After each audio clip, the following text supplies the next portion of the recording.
এই কাঁচা আমের সিজন আসলে আমরা অনেকে তো অনেক ধরনের আচার বানিয়ে থাকি। একজনের এক ধরনের আচার পছন্দ।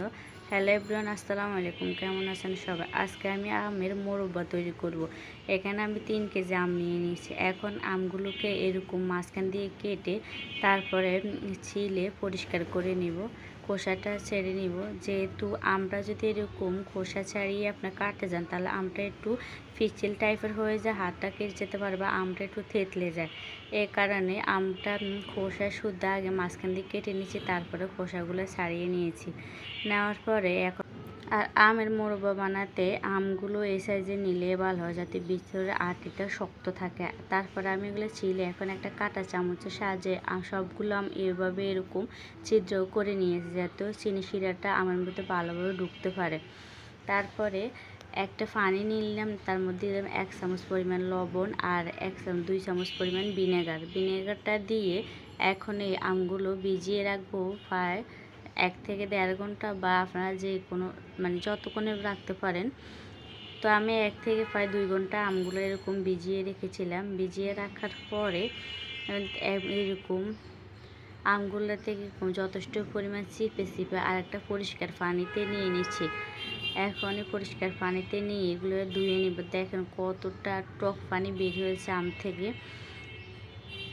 এখন এটাকে আবারও আমি এরকম 2 থেকে 3 বার এরকম ধুয়ে নিব,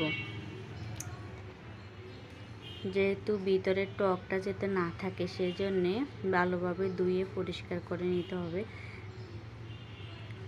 আর যতটা সম্ভব হাত দিয়ে চিপে পানিটা বের করে তারপরে নেবেন, যাতে আমের মধ্যে কোনো পানি লেগে না থাকে।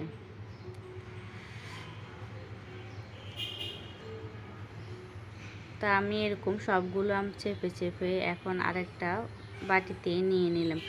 নেওয়ার পরে এবার চুলাতে একটা কড়াই বসিয়ে দিলাম।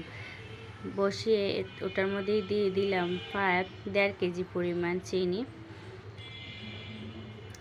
এই চিনিটা দেওয়ার কিছুক্ষণ পরে আমটা দিয়ে দিলাম।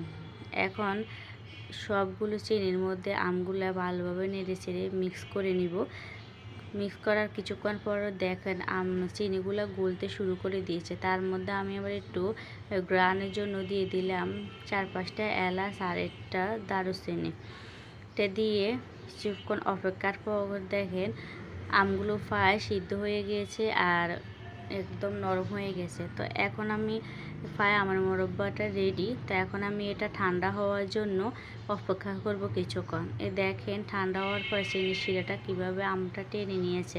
এখন এটা পরিবেশন করে ফেলা। দেখুন লাস্টে মোরব্বাটা দেখতে কেমন হয়েছে।